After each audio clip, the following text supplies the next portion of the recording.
Hello everyone, state PCS सब में आप सभी का स्वागत है। हम सॉल्व कर रहे हैं आर ओ 2023 परीक्षा के लिए हिंदी का प्रैक्टिस सेट। और ये हम 15 मिनट में सॉल्व करने की कोशिश कर रहे हैं क्योंकि बहुत टाइम कम है और उतने में आपका रिवीजन हो जाए। तो अब तो बस 2 से 3 दिन बचा हुआ है एग्ज़ाम में, तो आप लोग बहुत ना सोच करके पढ़ाई अच्छे से करिए।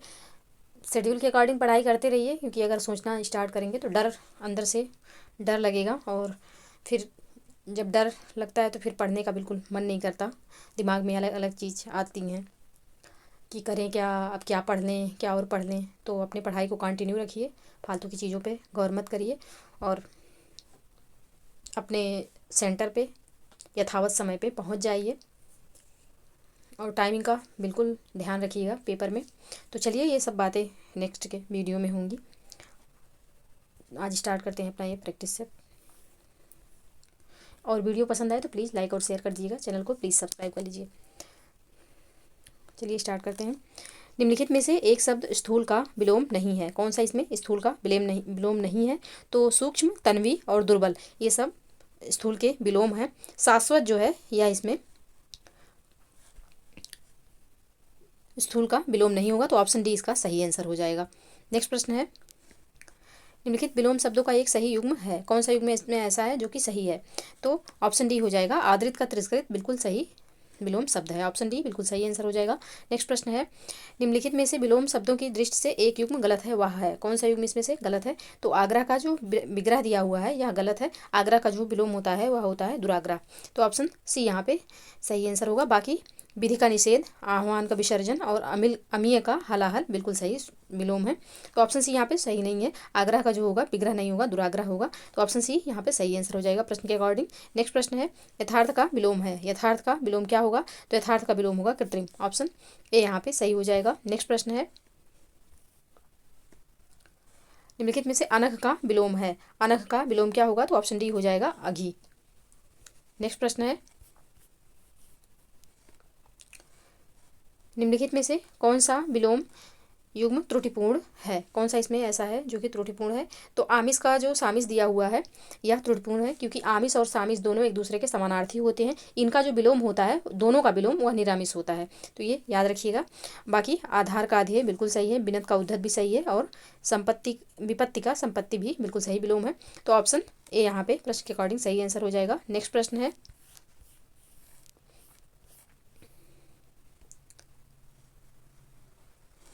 निम्नलिखित में से श्लाघा शब्द का विलोम क्या होगा? तो श्लाघा का विलोम क्या होगा? तो निंदा हो जाएगा, ऑप्शन डी यहाँ पे सही आंसर होगा। नेक्स्ट प्रश्न है, कौटिल्य का विलोम शब्द है। कौटिल्य का विलोम क्या होता है? तो आर्जव होता है, ऑप्शन बी यहाँ पे सही आंसर हो जाएगा। नेक्स्ट प्रश्न है, निम्न में से तीक्ष्ण का विलोम शब्द क्या है? तीक्ष्ण का विलोम क्या है? तो कुंठित हो जाएगा, ऑप्शन डी बिल्कुल सही आंसर हो जाएगा। नेक्स्ट प्रश्न है, दिए गए विकल्पों में मूर्धनी शब्द के विपरीतार्थक शब्द का चयन कीजिए। मूर्धनी, मूर्धनी शब्द किसका विपरीतार्थक है? तो जीवंतता का जो है मूर्धनी होगा, ऑप्शन डी यहाँ पे बिल्कुल सही आंसर हो जाएगा। नेक्स्ट प्रश्न है, तर्क के द्वारा माना गया हो वाक्यांश के लिए एक शब्द निम्नलिखित में से क्या होगा? तर्क के द्वारा माना गया हो क्या होगा? तो तर्क सम्मत होगा, ऑप्शन ए बिल्कुल सही आंसर हो जाएगा। नेक्स्ट प्रश्न है, पैसे से मनुष्य की जीवन की जीवन जीने की इच्छा बलवती होती है। रेखांकित वाक्यांश के लिए एक शब्द होगा। जीवन जीने की इच्छा, तो इसके लिए एक जो शब्द होगा वह होगा जिजीविषा, ऑप्शन ए बिल्कुल सही आंसर हो जाएगा। नेक्स्ट प्रश्न है, अनियमित के लिए वाक्यांश चुनिए। अनियमित के लिए एक वाक्यांश क्या होगा? तो ये होगा, जो नियमानुकूल हो उसे, जो नियमानुकूल ना हो उसे अनियमित कहते हैं, ऑप्शन बी बिल्कुल सही आंसर हो जाएगा। नेक्स्ट प्रश्न है, बचपन और जवानी के बीच की अवस्था, बचपन और जवानी के बीच की अवस्था को क्या कहते हैं? तो वयः संधि कहते हैं, ऑप्शन सी बिल्कुल सही आंसर हो जाएगा।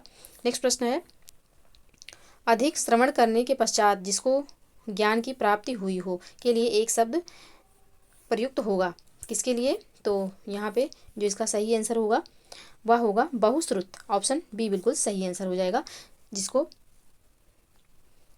अधिक श्रवण यानी कि अधिक सुनने के बाद ज्ञान की प्राप्ति होती है उसे बहुश्रुत कहते हैं, ऑप्शन बी बिल्कुल सही आंसर है। नेक्स्ट प्रश्न है, मन का दुर्भाव, मन का दुर्भाव क्या कहलाता है? तो यह कहलाता है मनोमालिन्य। ऑप्शन सी यहाँ पे सही आंसर हो जाएगा। नेक्स्ट प्रश्न है, निम्नलिखित में से कौन निश्चल का अर्थ नहीं है? कौन इसमें से निश्चल का अर्थ नहीं है? तो इसका जो सही आंसर होगा वह होगा ऑप्शन डी। निश्चित जो है यह निश्चल का अर्थ नहीं है। बाकी जो अपने स्थान से ना हिल सके, स्थिर और अचल, ये सब निश्चल के अर्थ से मतलब निश्चल से संबंधित है। बाकी ऑप्शन डी यहाँ पे संबंधित नहीं है। तो ऑप्शन डी प्रश्न के अकॉर्डिंग सही आंसर हो जाएगा। नेक्स्ट प्रश्न है, अपना उद्देश्य पूर्ण होने पर संतुष्ट ऐसे व्यक्ति के लिए एक शब्द है। ऐसे व्यक्ति के लिए एक शब्द क्या है? तो ऑप्शन डी हो जाएगा कृतार्थ।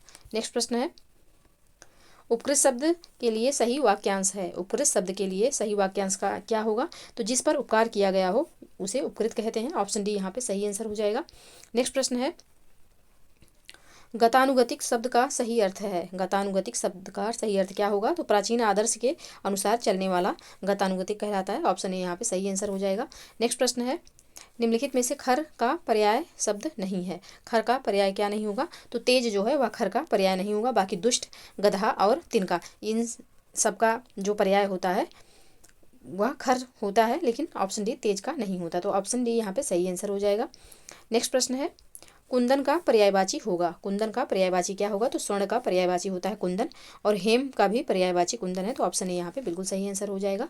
नेक्स्ट प्रश्न है, निम्नलिखित शब्दों में से कौन सा शब्द केसरी का पर्यायवाची है? केसरी का पर्यायवाची कौन सा है? तो ऑप्शन ए में मृगेंद्र दिया हुआ है, यह बिल्कुल सही है। केसरी और मृगेंद्र ये शेर के पर्यायवाची हैं। ऑप्शन ए बिल्कुल सही आंसर हो जाएगा। नेक्स्ट प्रश्न है, निम्नलिखित कौन सा शब्द इंद्र का पर्यायवाची नहीं है? कौन सा इसमें से ऐसा है जो इंद्र का पर्यायवाची नहीं है?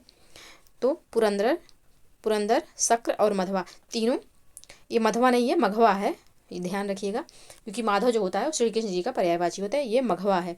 तो मघवा, शक्र और पुरंदर ये तीनों इंद्र के पर्यायवाची हैं। और आगे ऑप्शन जो डी है, ऑप्शन डी में दिया हुआ है गणाधिप, तो ये इंद्र का पर्यायवाची नहीं होता है, गणेश जी का पर्यायवाची होता है। तो ऑप्शन डी यहाँ पे सही आंसर हो जाएगा। नेक्स्ट प्रश्न है, यमुना का पर्यायवाची है। यमुना का पर्यायवाची कौन सा शब्द है? तो कालिंदी हो जाएगा। ऑप्शन डी यहाँ पे बिल्कुल सही आंसर है। नेक्स्ट प्रश्न है, क्रोध शब्द का पर्यायवाची है। क्रोध का पर्यायवाची क्या है? तो ऑप्शन बी बिल्कुल सही है, आमर्ष। नेक्स्ट प्रश्न है, इनमें एक लहर का पर्यायवाची शब्द नहीं है। कौन सा इसमें ऐसा है जो लहर का पर्यायवाची नहीं है? तो ऑप्शन बी हो जाएगा, दुकुल जो है यह दुपट्टे का पर्यायवाची है, यह लहर का पर्यायवाची नहीं है। बाकी बीच, तरंग और हिलोर ये तीनों लहर के पर्यायवाची हैं। तो प्रश्न के अकॉर्डिंग ऑप्शन बी बिल्कुल सही आंसर होगा। नेक्स्ट प्रश्न है, सोना के लिए पर्यायवाची शब्द नहीं है। कौन सा इसमें से पर्यायवाची नहीं होगा? तो हाटक, हेम और जातरूप ये तीनों सोना के पर्यायवाची हैं। उरोज जो है यह सोना का पर्यायवाची नहीं है। तो इस प्रश्न का सही उत्तर हो जाएगा ऑप्शन डी।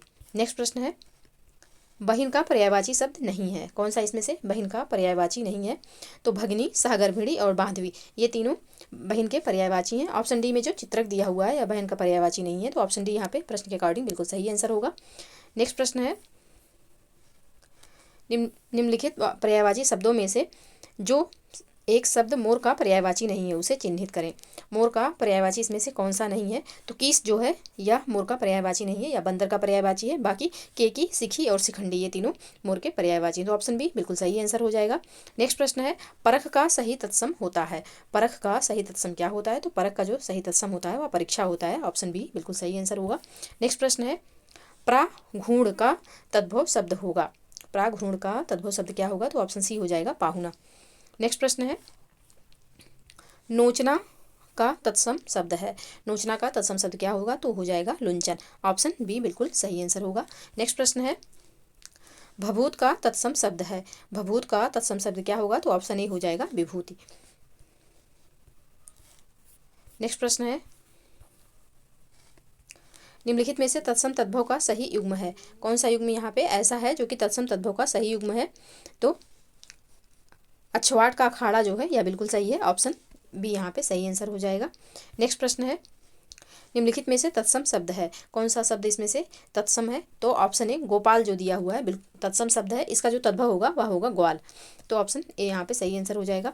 नेक्स्ट प्रश्न है, निम्नलिखित में से तद्भव तत्सम की दृष्टि से कौन सा युग्म सही नहीं है? कौन सा यहाँ पे सही नहीं है? तो छाद का जो छादन दिया हुआ है यह सही नहीं है। ऑप्शन ए इसका सही आंसर होगा। बाकी छुरी का बिल्कुल सही है, चौरी का चमरी भी सही है, और घूंघट का गुंठन भी सही है। तो प्रश्न के अकॉर्डिंग इसका सही आंसर होगा ऑप्शन ए। नेक्स्ट प्रश्न है, बारात का तत्सम रूप है, तो वर यात्रा होगा, ऑप्शन डी बिल्कुल सही आंसर हो जाएगा। नेक्स्ट प्रश्न है, निम्नलिखित शब्द युग्मों में से तद्भव तत्सम का सर्वोत्तम शब्द युग्म है, कौन सा है? तो जीव का जो जीवा दिया हुआ है बिल्कुल सही है, ऑप्शन डी यहाँ पे सही आंसर हो जाएगा। नेक्स्ट प्रश्न है, तद्भव तत्सम की दृष्टि से कौन सा विकल्प सही नहीं है, कौन सा विकल्प इसमें ऐसा है जो सही नहीं है? तो नैहर का जो सूति गृह दिया हुआ है यह सही नहीं है, ऑप्शन सी इसका सही होगा। बाकी चकवा का चक्रवाक बिल्कुल सही है, पक्का का पक्क भी सही है, और भट्टी का भ्रष्टिका भी सही है, तो ऑप्शन सी यहाँ प्रश्न के अकॉर्डिंग सही आंसर है। नेक्स्ट प्रश्न है, निम्नलिखित में से शुद्ध वाक्य की पहचान कीजिए। शुद्ध वाक्य कौन सा है? तो वे मुस्कुरा दिए, इसमें शुद्ध वाक्य है, ऑप्शन ए बिल्कुल सही आंसर हो जाएगा। नेक्स्ट प्रश्न है, निम्नलिखित वाक्यों में से शुद्ध वाक्य का चयन करें। शुद्ध वाक्य इसमें से कौन सा है? तो यहाँ देसी गाय का शुद्ध दूध मिलता है, यह वाक्य जो है शुद्ध है, तो ऑप्शन सी यहाँ पे सही आंसर हो जाएगा। नेक्स्ट प्रश्न है, निम्नलिखित में से कौन सा विकल्प सुमेलित नहीं है? अशुद्ध शब्द दिया हुआ है, शुद्ध शब्द दूसरी तरफ दिया हुआ है, तो कौन सा इसमें से सुमेलित नहीं है? तो पैतृक का पैतृक बिल्कुल गलत है, ये सुमेलित नहीं है, तो ऑप्शन बी इसका सही आंसर हो जाएगा। इसका जो शुद्ध रूप होगा वह होगा पैतृक, इस तरीके से लिखा जाएगा, ये गलत लिखा हुआ है, तो यहाँ पे प्रश्न के अकॉर्डिंग ऑप्शन बी इसका सही आंसर हो जाएगा। बाकी जो तीनों ऑप्शन में शब्द लिखे हुए हैं बिल्कुल शुद्ध रूप में लिखे हुए हैं, तो ऑप्शन बी सही आंसर है। नेक्स्ट प्रश्न है, निम्नलिखित में से कौन सा शब्द अशुद्ध है? कौन सा इसमें से अशुद्ध लिखा हुआ है? तो यहाँ पे ऑप्शन ए में जो चिन्ह लिखा है यह अशुद्ध है, ऑप्शन ए इसका सही आंसर हो जाएगा। बाकी वांग में महत्व और दशम बिल्कुल सही रूप में लिखा हुआ है। नेक्स्ट प्रश्न है, वर्तनी की दृष्टि से इनमें से अशुद्ध शब्द है। अशुद्ध शब्द कौन सा है इसमें? तो यानी जो लिखा हुआ है यह अशुद्ध शब्द है, यानी इस रूप में लिखा जाता है, ऑप्शन बी में जो लिखा हुआ है, तो ऑप्शन ए इसका सही आंसर होगा। नेक्स्ट प्रश्न है, निम्नलिखित में से कौन सा शब्द अशुद्ध है? कौन सा शब्द इसमें ऐसा है जो कि अशुद्ध है? तो ऑप्शन ए हो जाएगा, सुंदरताई जो लिखा हुआ है यह अशुद्ध है। नेक्स्ट प्रश्न है, निम्नलिखित में से कौन सा वाक्य अशुद्ध है? कौन सा वाक्य इसमें से अशुद्ध है? तो उसकी आंख से आंसू बह रहा था, जो बह रहा था लग रहा है ये एक वचन की क्रिया है। आंसू जो होता है यह बहुवचन होता है अपने आप में, तो इसके लिए जो क्रिया लगेगी वह बहुवचन की लगेगी, यानी कि आंसू बह रहे थे, अगर इस वाक्य में होगा आंसू बह रहे थे तो बिल्कुल सही होगा। तो यहाँ पे अशुद्ध वाक्य जो है तो ऑप्शन बी हो जाएगा इसका सही आंसर। नेक्स्ट प्रश्न है, बाकी तीनों ऑप्शन में जो शब्द हैं, यानी कि उसने 5 किताबें पढ़ी, मैंने गुरु के दर्शन किए और उसने 7 पूड़ियाँ खाई, ये बिल्कुल शुद्ध रूप में लिखे हुए हैं। इस प्रश्न का जो सही आंसर होगा प्रश्न के अकॉर्डिंग तो ऑप्शन बी हो जाएगा। नेक्स्ट प्रश्न है, शुद्ध वाक्य का चयन करें। शुद्ध वाक्य का इसमें से चयन करना है, तो समाज की वर्तमान दशा चिंताजनक है, यह वाक्य शुद्ध है, ऑप्शन डी यहाँ पे सही आंसर हो जाएगा। नेक्स्ट प्रश्न है,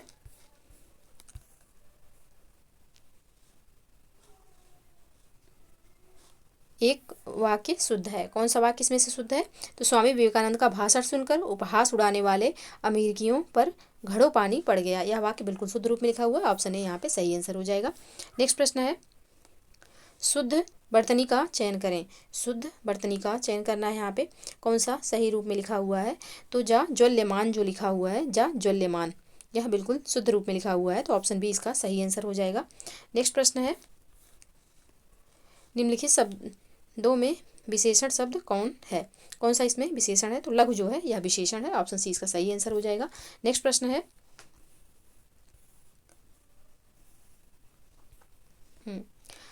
शेर भर दूध, तोला भर सोना तथा थोड़ा पानी लाओ, एक वाक्य में किस प्रकार के विशेषण का प्रयोग हुआ है?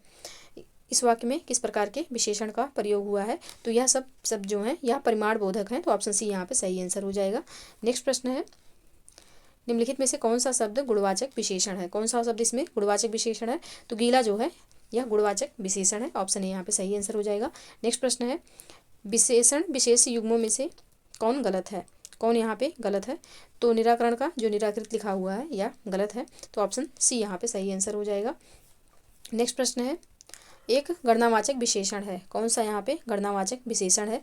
तो 30 चारपाई जो है वह गणनावाचक विशेषण है, तो ऑप्शन ए यहाँ पे सही आंसर हो जाएगा। नेक्स्ट प्रश्न है, निम्नलिखित में से विशेषण विशेष युग्मों में से कौन सा एक सुमेलित नहीं है? कौन सा इसमें ऐसा है जो कि सुमेलित नहीं है? तो तृप्ति का तृप्त जो दिया हुआ है यह सुमेलित नहीं है। ऑप्शन डी यहाँ पे सही आंसर होगा। बाकी शाक्त का शक्ति बिल्कुल शाक्त विशेषण है, इसका विशेष शक्ति है। मानव विशेषण मनु इसका विशेष होगा। प्राची विशेषण है, प्राची इसका विशेष है। और तृप्त जो है वह विशेषण है, तृप्ति जो है यह विशेष है।